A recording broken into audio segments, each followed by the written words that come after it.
নমস্কার, জয় নিতাই। আজকে পার্শ্ব একাদশী ব্রত এবং বামন দ্বাদশী, তাই সবাই একাদশী ব্রত পালন করবেন আর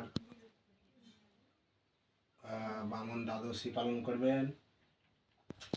বেশি বেশি করে নাম জপ করবেন, গীতা ভাগবত পাঠ করবেন, মালা জপ করবেন, ভগবানের সেবা করবেন আর